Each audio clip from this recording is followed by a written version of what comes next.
Hello, everybody, and welcome to another edition of Magic Mics, proudly sponsored by our Patreon supporters and CoolStuffInc.com, where you can find cool stuff in stock every day, and our co-sponsor CardHoarder.com, offering the best inventory prices and delivery of cards for Magic Online. I'm Evan Irwin, and we get started each week by saying hello to my two co-hosts, Aaron Campbell. Welcome back. Ruben Bressler. Hi, how are you? I'm feeling okay. I wasn't feeling well yesterday, but Aaron had like a thing with her hair, and then I was that's like, next week. wait, that's next week? That's not this week? Which is what I found so funny because I have a hair appointment next Wednesday, and I had made a comment about the fact that we might need to postpone the show because it's going to go pretty long. And you guys were like, "We can't do it on Wednesday. We have to do the veracity of the show." And then Evan was like, "I'm pooping funny," and suddenly we're postponing, and it was like pooping funny. So it was like when I needed it, we couldn't do it, but when you needed it, it had to happen. Like, so all you have to do is next week be like, "Hey, Evan." Can't do the show. Boo, you whore. Can't make it, Jesus. Can't make it happen. We also get started, goodness, with our trumpet blast, which you can get when if you support us to our highest level on Patreon. But we kick it off with our first pick and giveaway. A $50 gift certificate to CoolStuffInc.com ! Raffle. If you are a subscriber to the channel, you get 2 entries. So subscribe and then get in that raffle and make it happen. Our first pick this week, having been away a couple weeks, hope everyone had a great Thanksgiving, is that Wizards is selling singles. Oh, no. For lack of a better sort of frame, Wizards has decided to make a product called the Secret Lair. Now, this is actually going on as we speak, Evan's chat saying they can't hear you. Uh-oh. Evan's mic is messed up. All right. I'm seeing there's something wrong there. Okay. My Some people apologies. Can hear you. He's not that quiet. I okay. Can. Oh no, I appear to be way low. Okay, he's right. Oh, okay. They're right. Sorry about that. This is a new machine essentially, and we're still getting that set up and running. And got low. All right. How about that? Testing? No. Seems fine. Well, I mean, if you guys can hear me, which is great. Better is what they say. They say better, which is nice. Lots of betters in chat. Okay. Better. Swing. Excellent. Better. Or ever betters. Yay, we better. Okay, I'm sorry. Sorry about that, guys. Okay, cool. So, Wizards has begun to sell these things called Secret Lairs, which this kind of came out of nowhere, and it is 7 different unique sets of cards. Sometimes it's just one card, like Bitter Blossom and 4 tokens, and sometimes it is a set of 5 lands, like the Eldraine Wonderland, which they have. So I'm going to get these things up here on the screen now so you guys can check them out. But the long and short of it is that Wizards is sort of using us as a test market to say, what if we were to create products that were just one card, or one card plus tokens, or 5 cards in general? Would you pay $30 to $40 for these cards? So again, I have them up here on the screen for you now. This is the Secret Lair product. For Bitter Blossom Dreams, for example, here, you have a $30 product for a custom version of Bitter Blossom with 4 unique tokens, and you can't get any of these things anywhere else except either buying all 7 during a 24-hour period or buying the individual package for a 24-hour period, and that's it. This is cheaper than any other version of Bitter Blossom available on the secondary market right now. And it's not just Bitter Blossom that you're getting. You're getting Bitter Blossom and those tokens. Those tokens aren't worth 0. So this is Wizards essentially saying, what if we were to just sell the cards to you directly? Why don't you just buy them from us and see what happens? So they had 7 different versions here. They have Bitter Blossom Dreams. They had the Eldraine Wonderland, which I think is clearly the worst. It's a 5 snow-covered lands that don't look really anything like Eldraine, honestly. Restless in Peace, which Aaron Campbell should have previewed, but did not, which has some dredge cards in it, which was messed up. Thank you. Scene Visions, which has 4 different versions of Saren Visions, which is absolutely terrific. Explosion Sounds, which is some awesome goblin cards, which have a really cool graphic design way of them. And Kaleidoscope Killers with Reaper King, Sliver Overlord, and the Dragon for $40. All 5 color creatures. And finally, there is OMG Kitties. Yeah. That has Some artwork from Andrea Radek, which was our previous coworker, Ruben, which is awesome. And just super cute versions of all of these cards that will never see the light of day beyond this very small window. So you have a few things at work here. You have the FOMO. They are taking the fear of missing out, and they are just wrenching it. This is as tight as Wizards has ever made it. There is the deluxe version, and there's the mythic editions, and the fact that you could buy those for X time until they sold out, whatever. This is print essentially on demand. This is as many as you want. For this small period of time, you can buy as many as you want. How's it going to work? They have all 7 sold for $200, which again, this is already came and went as the time of this recording, and they're currently in the 3 of the 7 that they're selling on a 24-hour basis as of right now. So what happened was, they announced this. There was the initial like, okay, wow, Wizards is selling singles. That's really weird, but like at least you kind of sort of know what you're getting. And then people started getting the actual product. Right. And when they opened it up, they saw that the stained glass versions of the Planeswalkers that originally had only showed up in Magic Arena, had only showed up in sort of the promo versions of what they had shown there from the commercials and whatnot, now are in physical versions in foil, randomly inserted into the secret Lair products. So now you have a 1 in 36 chance of getting a War of the Spark Planeswalker. And that stained glass, Teferi, that stained glass Narset, it's going to be worth a lot. Now, let me ask you this. Was that available anywhere else in paper, or is this the first time in paper? And in fact, they said when they talked about it that they were never going to put it in paper, and here they are. Originally, they weren't ever going to put the stained glass walkers in paper, but they must have gotten the feedback from the preview trailer at a time when they were making this product, and they said, oh dear, we should get on this. So there's a couple of layers that I have for this. The first is cool product. Cool thing to release. I mean, OMG Kitties is clearly the home run, the easiest home run of the bunch. But all of them have their own, unique, interesting things going on with them. I personally like the Bitter Blossom one quite a bit. The what? Because Bitter Blossom. The Bitter Blossom. It's better with my beard when you Bitter Blossom. But because I really think that promo tokens and unique tokens are a really cool thing. I think that this is a good weather balloon to see if this kind of thing will work. The second layer of this, though, is we predicted that this was going to be released in a different way, and I'm kind of at a loss to explain why it wasn't released in that way. Which was, we thought that these would essentially be loot boxes, that you would subscribe to a loot box service through Wizards of the Coast, and you'd receive a box every month for what appears to be $40. And so you just say, all right, here's my $40. I'm going to just take every, Eldraine Wonderland, every OMG Kitties, every Explosion Sounds that you send out forever. Sort of like how player rewards worked, sort of like a loot box. But I don't know why they didn't do it this way. I think there's a variety of reasons in that they're testing a whole bunch of different things all at once versus one thing at one time. So instead of saying there's one loot box that you can get, there's one thing in the loot box, let's tell you about the one thing. They said, here are 7 different ways that we sliced and diced it. How much do people care about land sets? How much do people care about the cute stuff? How much do people care about the dredge stuff or the very focused competitive player things? So I think they get a nice swath of that. And honestly, I really expect them to just convert this into a monthly thing. I don't see why you wouldn't. The value is clearly there. When they added those 36 walkers on top of it, that was the master stroke. Seriously, Wizards, whoever did that deserves a high five, a raise. Go take that person to lunch, because adding the stained glass walkers added an entire another level of hype and excitement and value on top of what everyone was already seeing. It's wow, that's a lot of value. That Bitter Blossom for $30, cheaper than I can get it anywhere else online right now with exclusive tokens and stuff. Awesome. Well, suddenly you're wait, if you pull a nickel bolus in that thing, it's worth a lot more than $30 now, ain't it? That is brilliant, and Wizards did a great job with that. So, is this Wizards slowly starting to sell singles? Probably. Is it Wizards want to take more money out of the secondary market?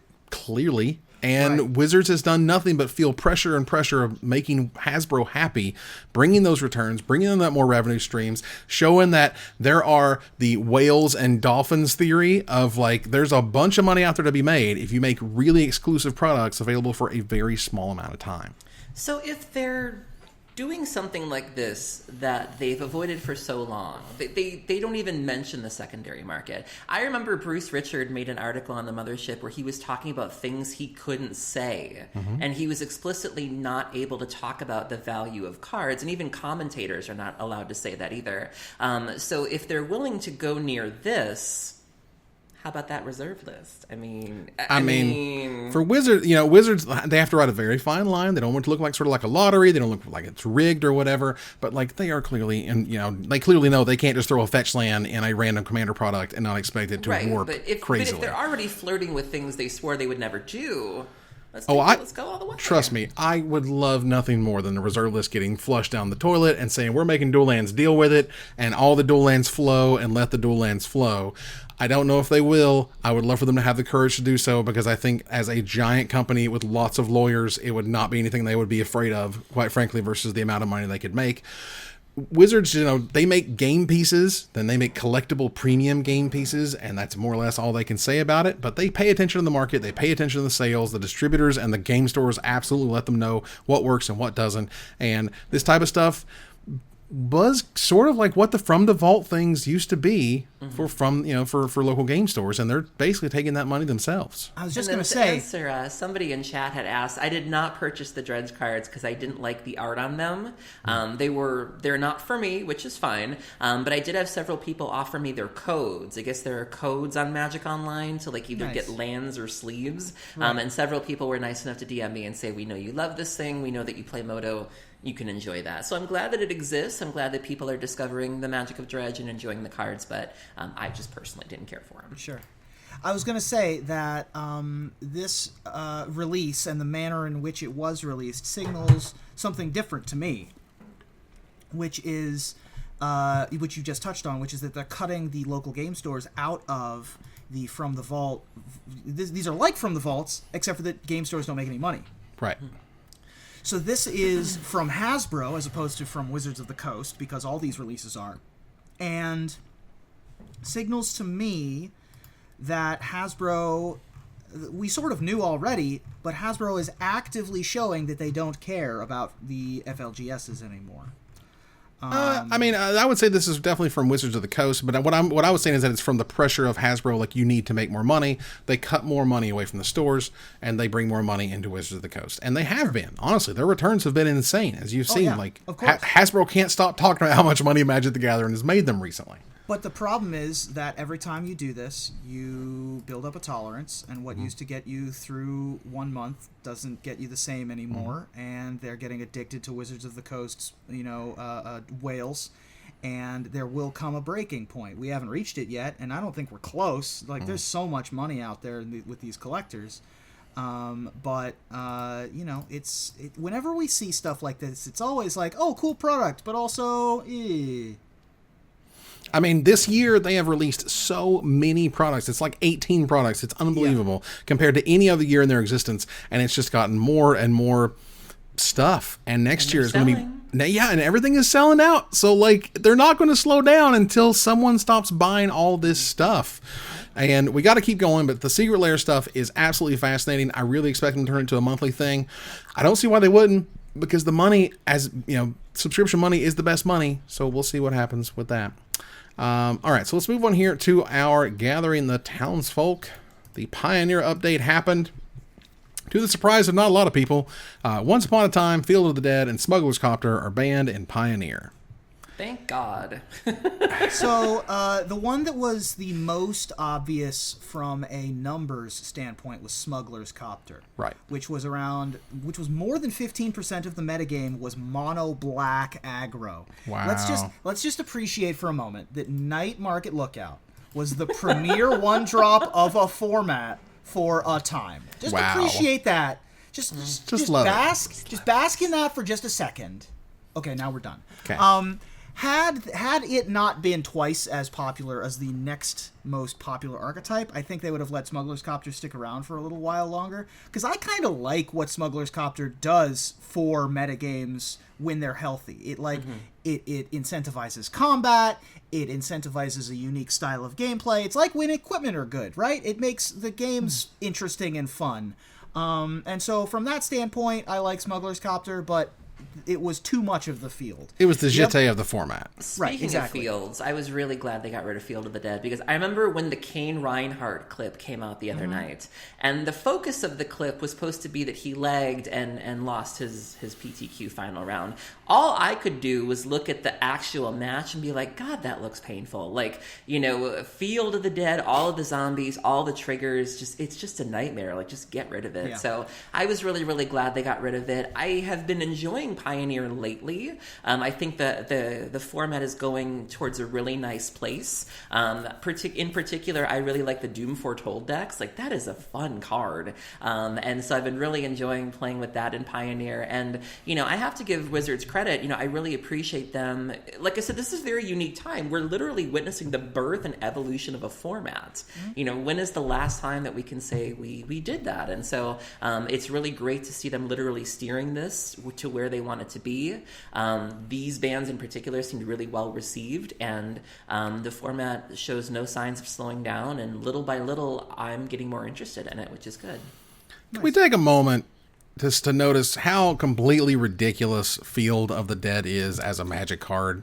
Yeah. Nothing is fair about this Magic card. It's ridiculous. All right, so let's go back here and paint this picture, right? This card was created because Scapeshift existed, a card that literally does nothing or breaks a format. That is all it does. It does nothing or it breaks a format. You have this stupid card that gives you creatures for doing nothing but playing lands, which is an uncountable, unstoppable thing, which there is nothing in the entire format that would stop this from happening. Even your Hushbringer's like, yeah, no, it's we just affect creatures, bro. You can't spyglass it. You can't. It's not an ability you can really. I mean, maybe you could stifle it, I guess. But who's running stifles in Pioneer? It's pretty bad. Yeah, it's wild. It's to the point that Golos is the most popular Brawl commander.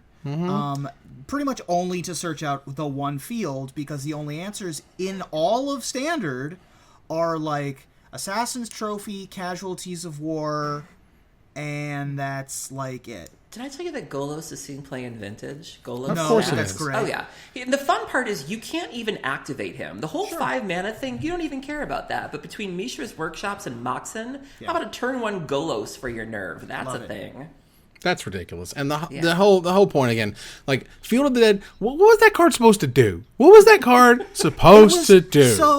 So we talked about how it sort of is like Reno Jackson in Hearthstone, or more recently the Odd Paladin or the Even Paladin in Hearthstone. It's supposed to incentivize you building your deck strangely to give you an advantage. And that is an angle that has been attempted a few times and has not ever paid out for the health of the game thus far. Being able to build you at the expense of building your mana base with all singletons, you get this free effect. See, that was the ban police showing up, by the way. I heard that. Taking away. I tried to hit the mute in time, and I just figured let it happen. Yeah, but it has not.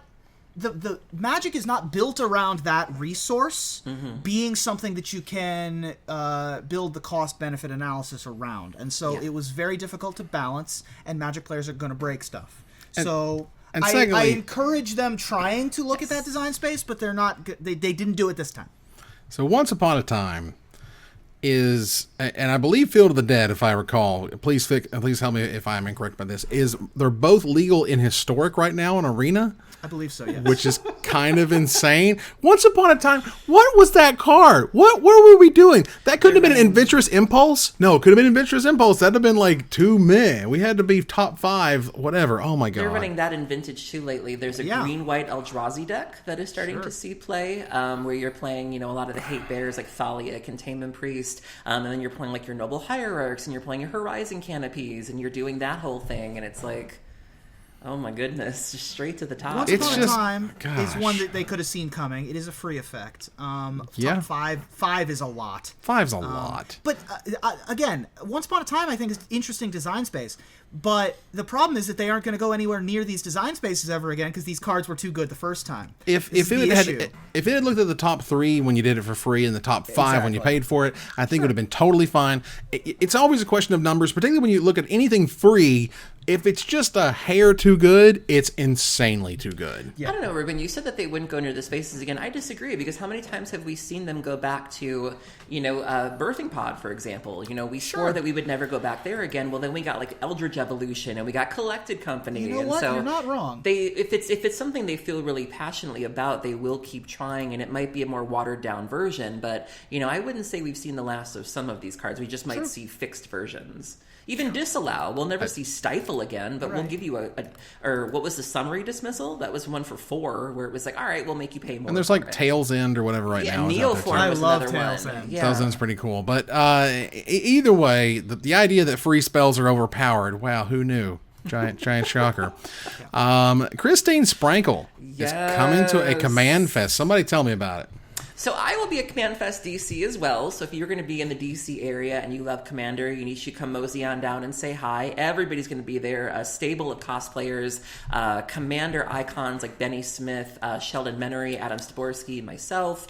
It's going to be an amazing time, but this is going to be Sprankle's big coming out party. She's been cosplaying at various places. She made an appearance at BlizzCon with Vanessa Martin, but this is her first official foray back into Magic cosplay. It's been about 2 years. They're also giving her a preview card, which most people are thinking is some form of Elsbeth from the new Theros set. I believe she said there's going to be some new cosplay happening, but SCG's really rolling out the red carpet for her. They're really selling this appearance. They really want you to know she's coming, and I can't wait to see her, and it's going to be a really good time. So please come. I'll be there. Should be a good time. Should be super duper. Yeah, excellent. We are happy to see Christine back and at it. So the Mythic Championship is coming up this weekend. It is. Starts tomorrow, as we're usually on Wednesday. It's actually going to start tomorrow, which is pretty cool. In Long Beach. Yeah, in Long Beach itself. But as usual, whenever the Mythic Championships come around, we start to talk about there were special invites. And then who got special invites and who didn't get special invites because they got special invites. And don't be hating on those who got special invites because, Always the discussion, particularly back and now. forth. Now that Magic Esports is a lot more like sports entertainment than traditional sports, I would say. You want to have the big personalities, the people who have fan bases. You want people to tune in. And so, of course, there was a bunch of consternation in histrionics about who got invited and who got snubbed, as it were. But I think that the lineup looks great. Looks like a ton of fun. A little sad that we have 67 because one of the people is going to be unable to attend. By the way, Wizards, I'm like an hour away. If you need a last-minute fill-in, I'm sure... You couldn't even be bothered to show up to our live show on time. You think you can show up to a what? That's a fair point. Wait, I didn't show up to a live show on time? No, remember when we were doing the second live show in Vegas and we were waiting on stage, and Ruben's like, "Oh, sorry, I just woke up." Like, no, I don't remember this at all. The work ethic's not necessarily It's a long there. time ago. I don't disagree with you, but I also don't remember showing up late to the live show. You were totally late. Wow. Look, Matt Sperling sometimes falls left and right of the lines and whatnot, but he notes this time, he says, look, how many of the people who finish 17th through 20th do this for a living and now get less income / fewer hours of the job that they want to play, that they want to be involved in, which is playing Magic professionally?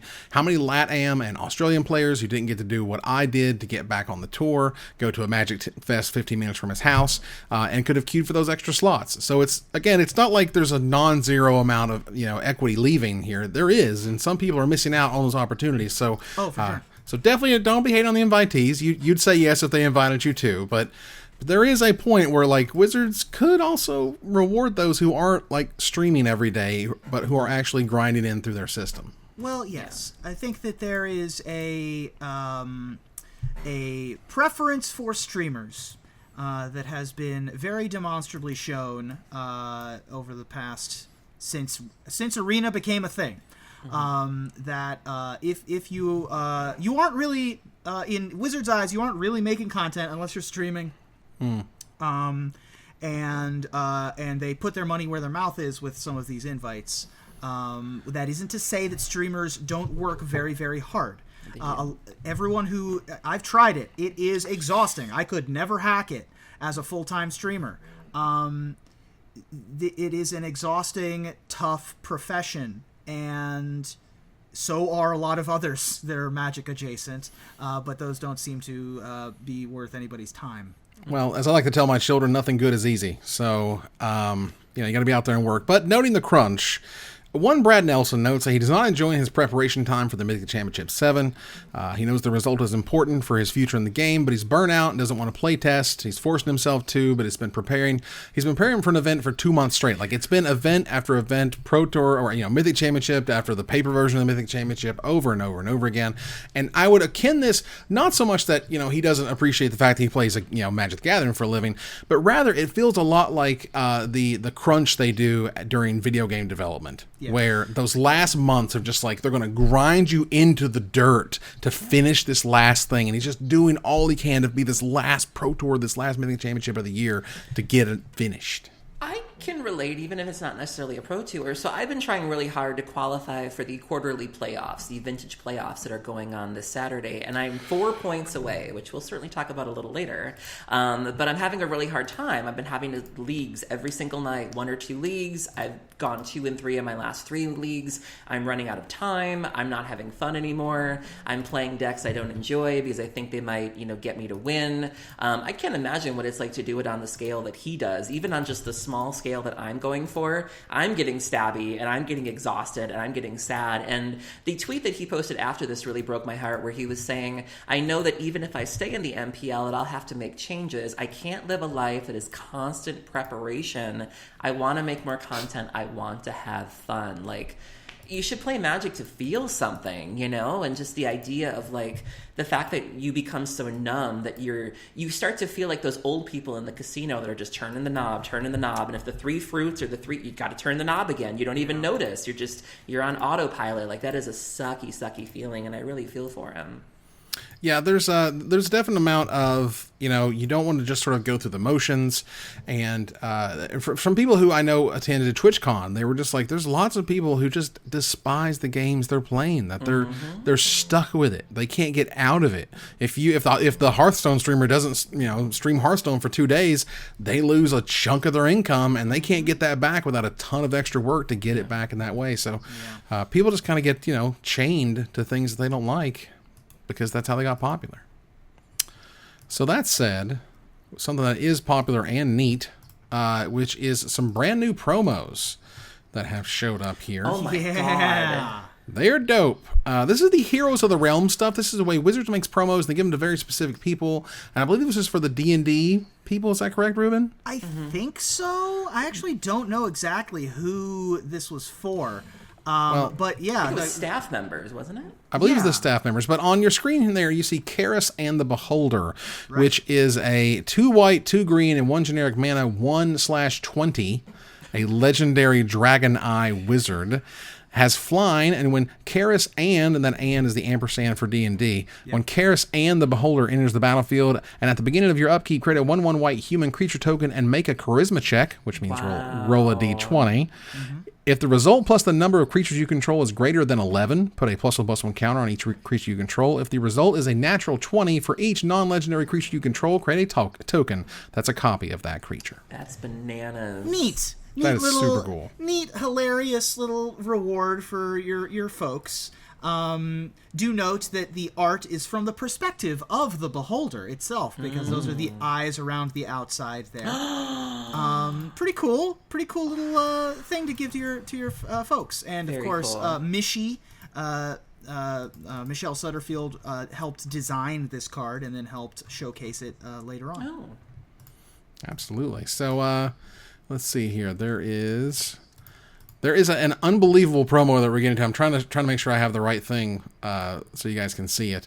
But let's move on to the next promo, which is Soul. This is really cool. Soul Advocate Eternal. Is this like Soul from Soul Ring? I don't know. Possibly. But Soul Advocate Eternal is green, white, blue, and black for a 4/4 legendary dragon angel with legendary partner, which means you can have 2 commanders if this is one of them. The other one is promoted to legendary. Has flying and vigilance and teamwork, It is a keyword that says whenever you attack or block with both Soul, Advocate Eternal, and its partner, support 4 and investigate 4 times. So this was game support and customer service, hence support and investigate And teamwork. and That's teamwork. good. Right. So this one was designed by David McDarby in at least part. Yes. And one of our former coworkers as well. And is just a delightful card as well. So if I'm understanding the card correctly, you can take something that's non-legendary and pair it with this, and it I think becomes... so. Yep. Wow. And as long as they attack together, you get to do a gazillion things. It looks kind of like a satyr. Like, I didn't really get a dragon vibe. I had like a satyr angel vibe, which is still cool, but gorgeous.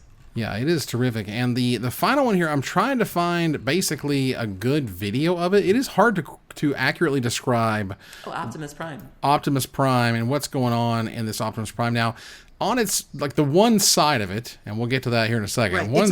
It's a three-sided card. A 3-sided card. One is Optimus Prime Inspiring Leader. It's on your screen right now. It's a white, a red, and 3 generic mana for a 4/5. So a 5 mana 4/5 that is a Autobot character - bot mode, and has 1 generic mana : turn target permanent you control to its other face, and 1 generic mana : until end of turn. Optimus Prime Inspiring Leader becomes a construct with base power and toughness 6/6, and creatures you control gain trample.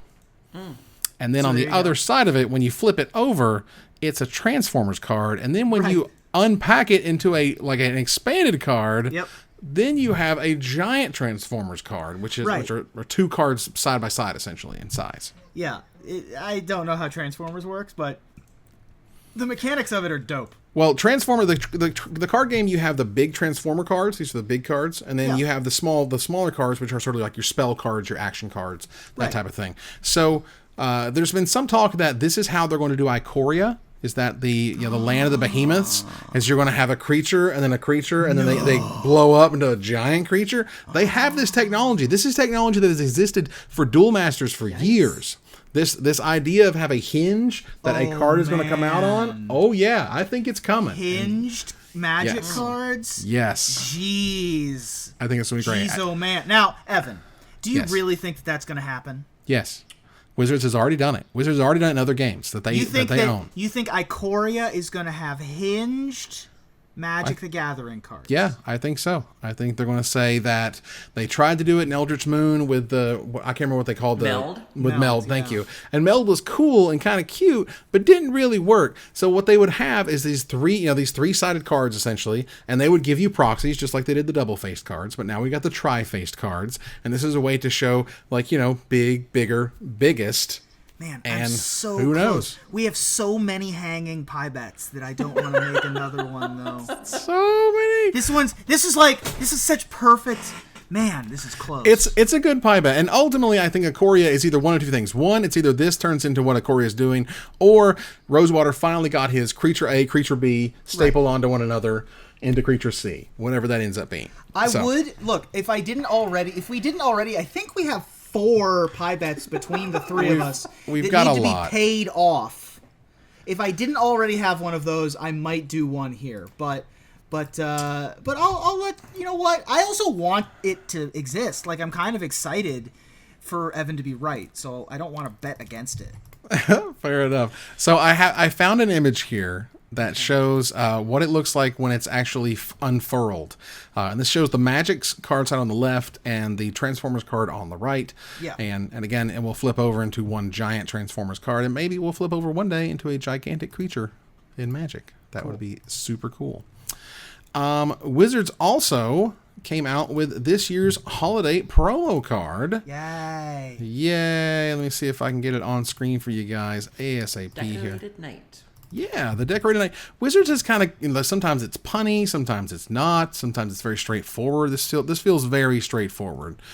Decorated Knight is a adventure card. It's a blue and 3 generic mana for a 3/3 human knight that says whenever it attacks, draw a card from your original deck if it's outside the game. Right. And it has Present Arms, which is a blue and 2 generic mana sorcery adventure that you exchange your library with another deck you own from outside the game and shuffle your library. Yeah. Yeah. Cute. So you get to exchange your library and then draw from your original one when you attack. Right. You have some Christmas present arms, and then the Decorated Knight lets you draw every time you attack with it. It's pretty cool.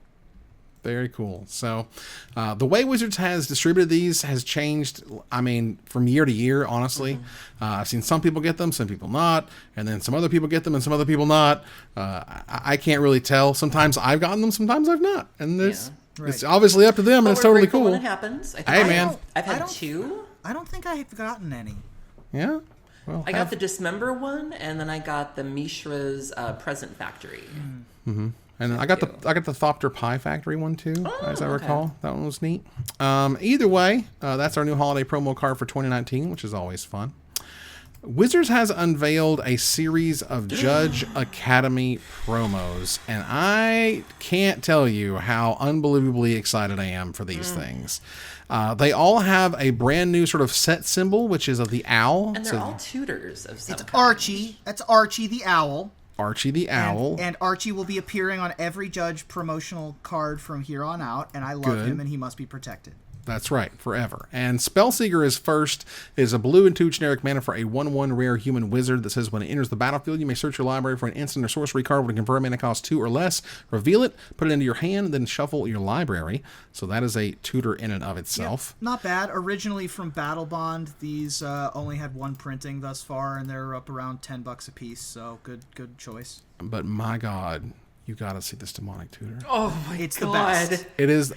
It's one of the best promos I've ever seen in my life. I'm not kidding. I've been in Magic for a long time, and this is one of the best. Spectacular. Unbelievable. Demonic Tutor here, of course, if you don't know what it does, it's a black and a generic mana for a rare sorcery that says search your library for a card, put that card into your hand, then shuffle your library. But no, the special is on this one. If you see it on the screen right now, you'll see a little girl holds a little doll with bleeding black eyes. Oh my God, and the flavor text. The flavor text says, Mama says it's my imagination, but I know you'd never lie to me. Oh my God. Unbelievable. Oh my goodness. Anna Steenbauer just knocked this out of the damn park. Like, oh my God. She does not F around. She also did Blessed Spirits, which, is also one of the most messed up flavor text art combos of all time. That's true. God. Yeah, absolutely terrific. Up next here is Enlightened Tutor with an amazing image by Aaron Miller. If you didn't know, Enlightened Tutor is 1 white mana for a rare instant that searches your library for an artifact or enchantment card. You reveal it, shuffle your library, and put the card on top of it. The flavor text on this one could also apply to the Judge Academy. The path offered by the Academy is long and difficult, but those who brave it arrive at wisdom beyond compare. So I thought that was a neat little Easter egg in a Judge Academy promo. And once again, Demonic Tutors has been printed a billion times, but they're still like $25 at least. Enlightened Tutors also needed another reprint, and they're expensive too, so I like them. If that Demonic Tutor doesn't start at least $100, I will be shocked. Now, Gamble is our final one here. Somebody just pointed out, if you look in the background, the teddy bear is beheaded. Oh, no. If you see the stuffing... Whoa. I have it on the screen right now. You guys can see it on the right-hand side. That's creepy. I just saw that. Oh, my God. That's amazing. Wow. Now, Gamble was our last one. It's a red sorcery that searches your library for a card, puts it in your hand. You discard a card at random, then shuffle your library. Yep. But and it's sort of the red tutor, as it were. Yes. But that Demonic Tutor is just... Now, we know that some more tutors are coming because Gavin said that tutors were going to be the theme for this series of Judge promos, correct? Mm-hmm. Yep. Tutors are going to be the theme, as I understand it, for this entire year. So there's going to be more of those coming out. So I think that the easiest bet is that Worldly Tutor is coming. Worldly Tutor is in desperate need of a reprint, more than almost any other single card, I would think. Worldly Tutor's got to be reprinted. Beyond that, you can there's plenty of cool options that you can see in the future, from Grim Tutor to Teleria West and everything in between. So Grand Prix, the Legacy Grand Prix in Bologna started with 1,596 competitors. That is a Legacy GP, and people were showing up for it, and I think that is terrific. Legacy, even if it's going to be like eschewed by Wizards, should be given some time in the sun. Legacy GP in Europe, too. Sorry. Yeah. Somebody on Twitter had said that Legacy is best when it's special. And, you give them that 1 or 2 GPs a year, and you come out for it, and it's awesome. This one also had the benefit of being before there was the Nebraska's War tournament in Europe, which is a big legacy and vintage event. There was something else going on, I think, the same weekend, and so a lot of grinders from the U.S. Cyrus Corman Guild was out there, Justin Gennari. A lot of legacy and vintage folks flew out there to sort of make a little tour of it, of go to the Nebraska's War, go to the other thing, and then while you're in the neighborhood, go to Bologna as well. You can sort of hit up, 3 events in a week or two, and so that certainly helped the attendance. But by all accounts, I mean, they had great cosplayers, good turnout. The metagame was healthy. They posted all of the deck lists, and so it was really nice to see this event turn out and just to see people, have something to point to and say, this is still a format that people are playing. Please play this format. Please support this. And there's an audience out there. I mean, and wasn't the coverage absolutely amazing? Oh, wait. Oh, God. Oh, wait. There was absolutely no coverage. Okay. Which was a shame, because we had a young lady that was 9-0 the first day, which we were all rooting for. And Andrea Mengucci finally top-8'd a GP. He had never, of all the accolades he has acquired for himself, he said on Twitter, after 76 tries, I top-8'd GP Bologna. Wow, 76 at-bats, let me tell you. And there wasn't zero coverage. There were deck lists. Every single deck list was published, which I thought was amazing. And there were people talking about, the crowd were too big to watch the top 8. We're like, yes, we get it. 1,600 people showed up to play Legacy. I'd hope so. Yeah. But, one of the funniest things to me was how dominant new Magic cards were in this Legacy tournament, where you have access to the most powerful cards in the world, in the history of Magic. The deck that won this Grand Prix was an Oko Thief of Crowns deck with Gilded Goose, Ice Fang Codal, and Arkham's Astrolabe in it. Jeez. Thanks, I hate it. And a Plague Engineer in the sideboard. There were more cards from the last year of Magic, and a Questing Beast. I didn't even catch the Questing Beast. Oh my God. Yeah. There were more cards from the last year of Magic than there were reserved list cards total in his deck. I've seen Questing Beast in the Maverick decks. That's something they're very, very proud of. Death and Taxes had a pretty decent weekend as well. I found out that Belcher is now running Echo of Eons. Think about that one. I like it. Yeah, Echo of Eons with your Lion's Eye Diamond for a mulligan. Just like, we don't have it right now. Echo of Eons Lion's Eye Diamond. So moving on here, Ikoria Lair of Behemoths is coming later next year on April 24th, 2020. There are going to be booster packs, as you would expect. There's also going to be the collector booster is coming back, just like it's coming back for Theros. Ikoria Lair of Behemoths bundle is showing up, as you would expect. The pre-release pack, of course, is going to be there. There's also going to be the theme booster coming back, and of course, Commander Ikoria is going to be the product line featuring 5 ready-to-play decks, which were previewed back at the end of October. So Ikoria's coming. Lots of really cool products. We'll see what happens. Maybe we'll get those tri-sided cards. Perfect. That would be dope. I would love that. Magic-jr.com is where Dad Magic has created a version of Magic Jr., sharing magic with the kids. A version that you can play with your little ones. Oh my God, he did a set review. There's a set review with his baby, and she's so... Aww. I love it so much. It's very, very cute. I'll put a link here in the chat. You guys can go check it out. Oh my God. What started as a Reddit thread ended up as a website, and now there's some rules. People are doing translations into other languages, which I thought was great. This is the most wholesome thing I've ever seen. Magic Mike's is for the kids. Like, oh my God, look at these babies. Wu-Tang's for the children, Magic Mike's for the kids. It's all terrific. Good job on that. So go check out magic-junior.com. Enjoy the wholesomeness, which is fantastic. They have a Patreon. Patreon.com/dadmagic. I love this so You can much. be a unicorn Lesson friend. plans? You can be a unicorn friend for $1. A magical pony friend for $3 a month. Man, this is the greatest thing I've ever They seen. have a Magical lesson pony plans friend. here. I mean, this is just delightful. And, we are... we are kind of raising a new generation of Magic players, and so I think this is wonderful, and it just fills my heart with so much joy. So there was a misprint commander deck, and this misprint commander deck has so far generated some odd $40,000. It's crazy. 19 cards for 44 grand. That's just 19 of the 100. They're not done. Wild.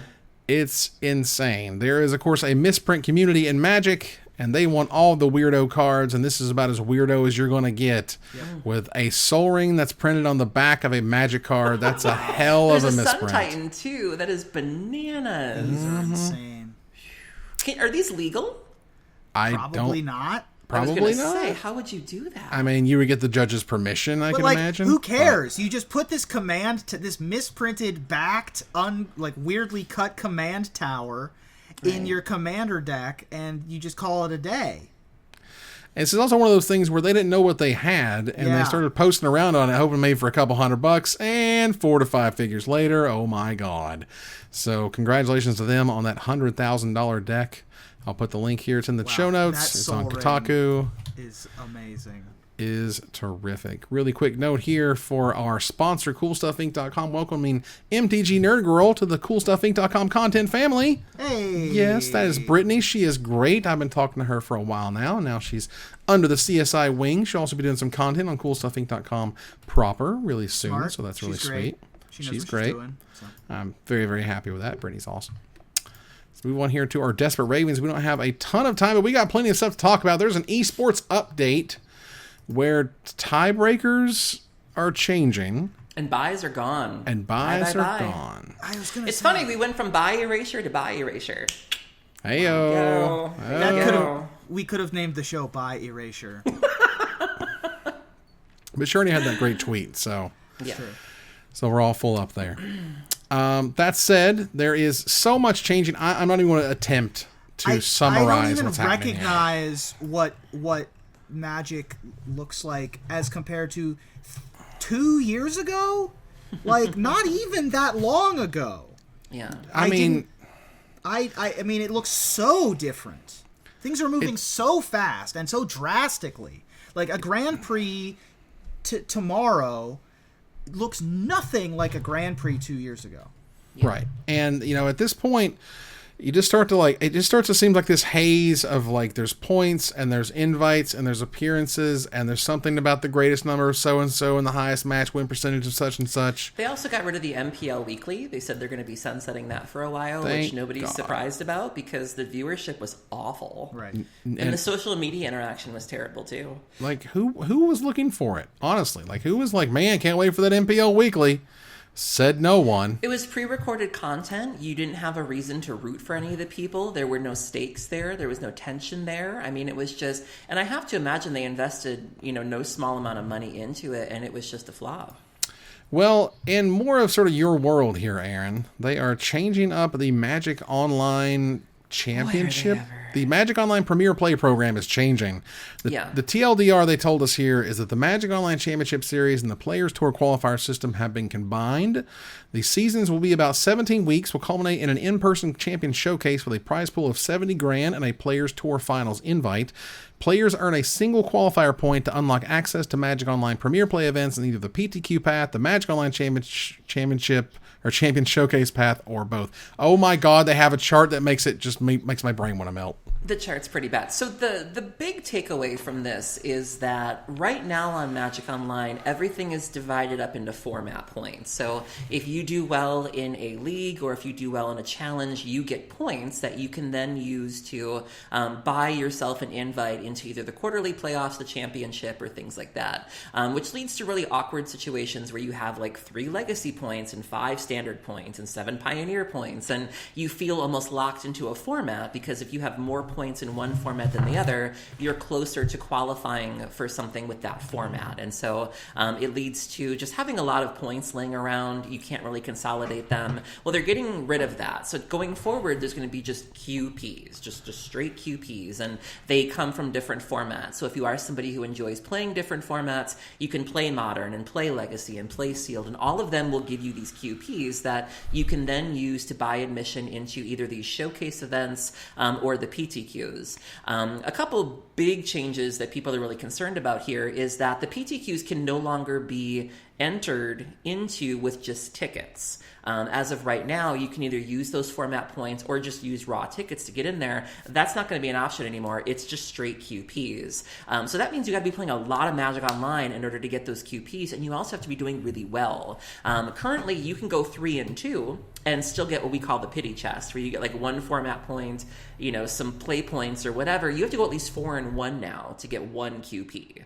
So you got to be doing really, really well. You should be playing a lot of Magic Online, which some people have some concerns about. Vintage folks are also really concerned because they're getting rid of our quarterly playoffs.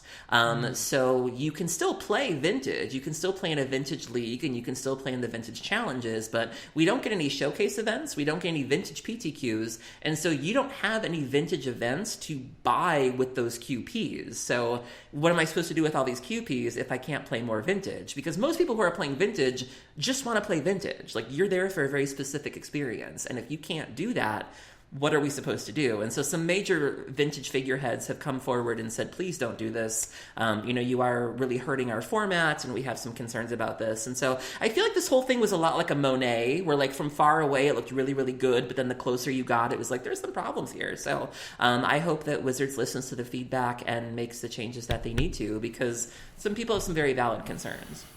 Yeah, it's a little awkward, I think, in some ways. And some people like it and some people don't. It's not 100% universally sort of panned, as it were. Willie Edel enjoys it, but Sam Black didn't as much as you did not.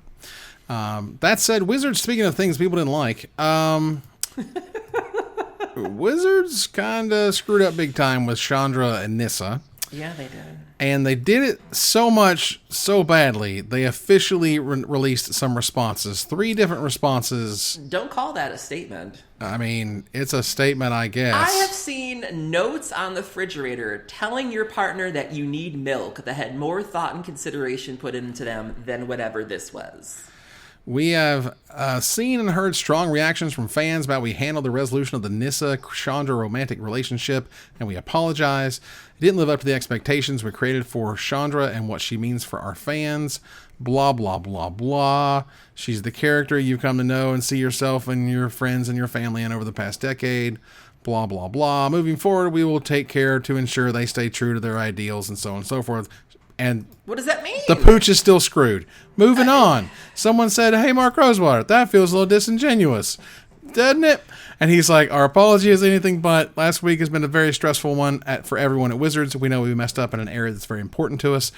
He personally had spent every day reading the letters that have been sent to him by all of you, and I can see firsthand the pain that they have inadvertently caused. As someone who got in game design to make people's lives better, I take this very seriously. We all take it very seriously.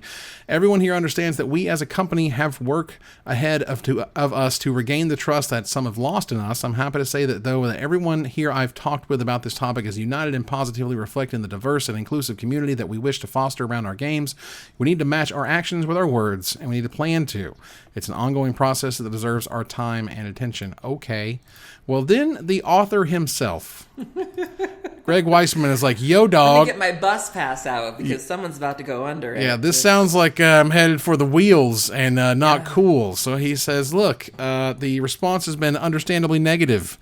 Particularly as a result of how the character of Chandra Nalar was depicted in the book. Here's his response. He was particularly intrigued by the burgeoning relationship between Chandra and Nissa. He felt it could culminate in the War of the Spark books. In lieu of bringing them together, it was not a relationship that Wizards planned to pursue. Oh, really? Isn't that weird? My goal was to write something that honored Chandra's feelings for Nissa and Nissa's feelings for Chandra, something that would give closure to their relationship in a sad but satisfying and understandable way.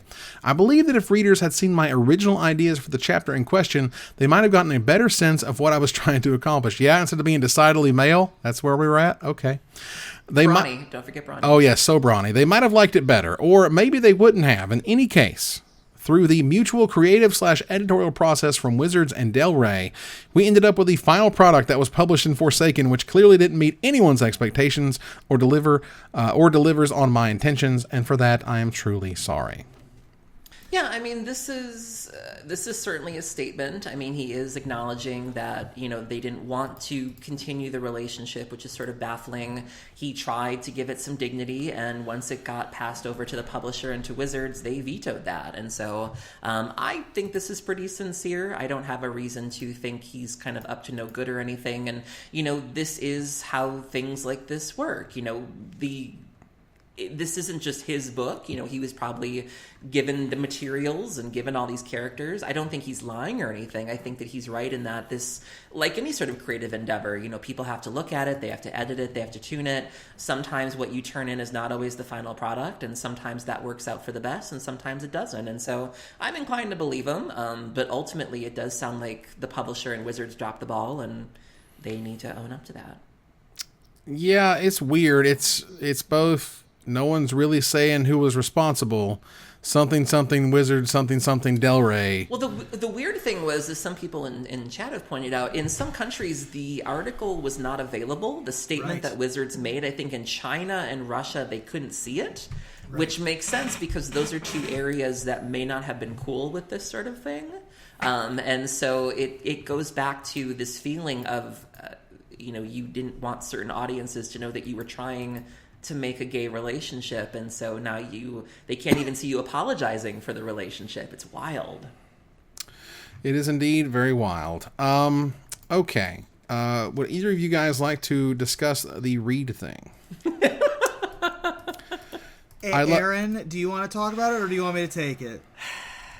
I mean, why don't you start, and I'll pick up. I mean, it's your boy, though. Your love-hate relationship. We've had a long history with Reid Duke, Captain really America. have. Look, I always wanted there to be a heel turn, but then I also didn't want it to be like this. So Reid Duke tweets on November the 21st in Anno Domini 2019, expressing outrage isn't the only way to be a community leader.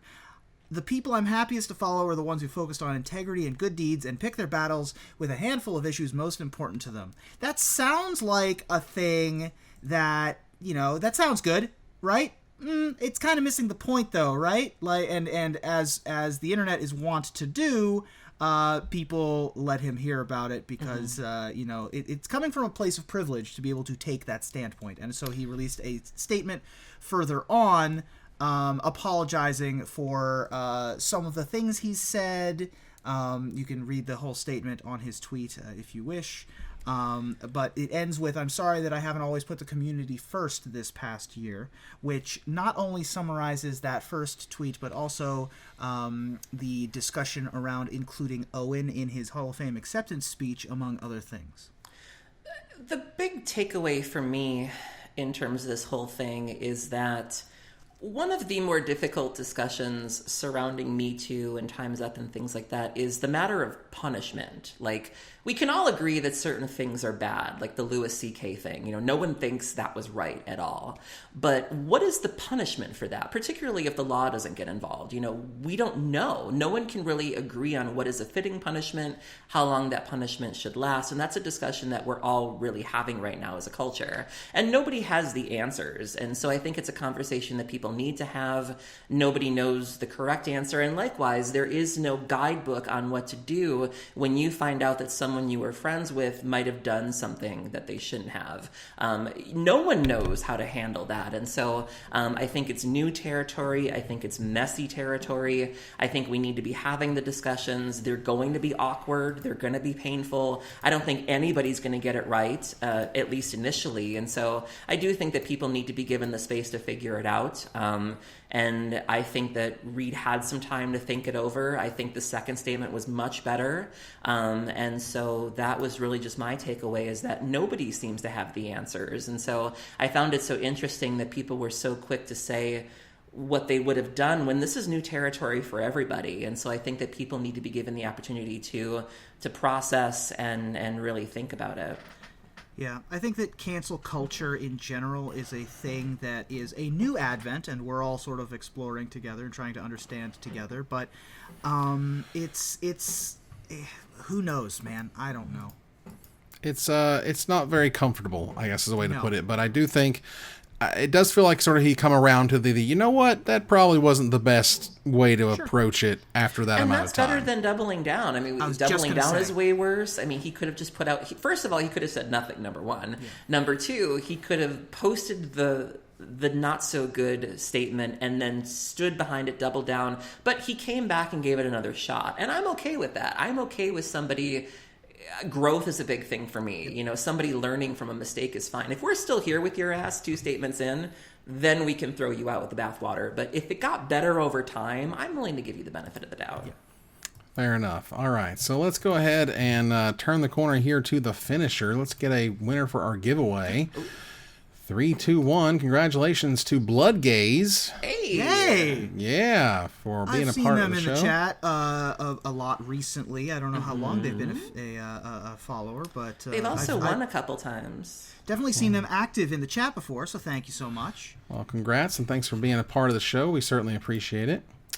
Yeah. That said, let's go ahead and go through our subs and our bit givers here. Pumpkin Bomb has subscribed tier 1. Thank you very much. Welcome to the channel. Bloodgaze has subscribed tier 1. Welcome to the channel. That certainly paid off. Something I better sub. Paying off. Oh, that paid off. He did it an hour ago. TSS Alioc. They've been here forever. I know. For 5 months. Salowick. Please for me. Salowick, yes. T.S. Elliott. The pilot resub for 12 months. Got that one finally. Thank you. Not the P-Lot. What better way to ring in 1 year than listen to my favorite people talk about the game I love while playing Stardew Valley? Here's to you. Thank you. Oh, Undead Thor TV resub for 7 months. Thank you so much. C Massive 13 resub for 4 months. Hey y'all, I'm pooping funny.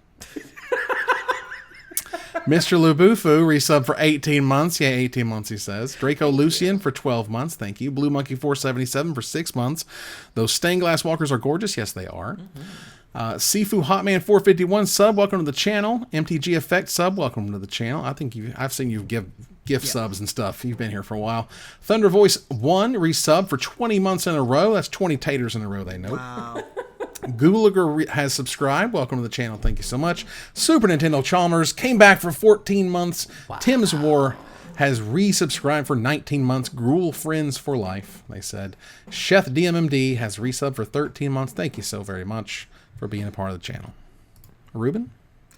We have one lonely cheerer this week. 100 bits from Lairs. Thank you so much for supporting the channel. And I know that we had a lot to cover this week, and we didn't quite get to all of it. But that's what happens when you have a hiatus over the holiday. But yeah, stay tuned to the Discord because we'll be discussing all of those issues as we We've also got some really exciting top 10s coming up. We're going to do a lot of decade, sort of top 10 to the 10, top 10 cards, top 10 sets. We're going to try our best to. The holidays are always rocky times for most content creators between traveling and the actual holidays, but we're going to try to make it worth your while. So please stick with us. Absolutely. All right. So today Netflix tweeted, "What's something you can say during sex, but also when you manage a brand Twitter account?" I'm not making this up. The official Magic Twitter responded, quote, "The packaging says 13 plus, confused face emoji." Jesus. Which was quickly taken down, but not before it was screen capped and shared all around the internet, which was shocking because I had no idea that the MTG's Twitter was being run by Drake. But they didn't answer the question, what's something you can say during sex, but also when you manage a brand Twitter account, Ruben? I see you like me. Favorite me. Follow me. So here's the big question. Would you like to see more of this content? Aaron? I gotta get my ASMR going for this, so. All right. Yeah. Looks like you've got a solid stream. Yeah. You want to get hosted? Yeah. Wow, that was a lot more... Goodness. A lot more intimate than I expected. Hey, check it out, y'all. Good news. We're going viral. Ooh. Oh. I never want to hear that, ever. No, that's not positive. That ends another live episode of Magic Mike's. Thanks for joining us here to discuss all things Magic. Thank you, Aaron. Thank you so much for having me. Oh, my God. Thank you, Ruben. Young Mage, go to bed. Oh, my God. Thanks, Ruben. Yeah, no problem. move here to our final slide. I want to thank our sponsor, CoolStuffInc.com, our co-sponsor, CardHoarder.com, my co-host, Aaron Campbell and Ruben Bressler. You guys for watching or listening. I hope you support us at patreon.com/magicmics. Please follow, like, tweet, favorite, share, subscribe to everything social that tells people we exist. Catch us online on Discord, twitch.tv at Magic Mics, on Twitter at Magic Mics Cast, our Magic Mics subreddit, and like the Magic Mics page on Facebook. Talk to us privately at magicmicspodcast@gmail.com. Follow the audio-only podcast at magicmicspodcast.libsyn.com, or find us on iTunes, or join us here next week. Not same time, hopefully Wednesday, same place, another episode of Magic Mics. Good night, everybody.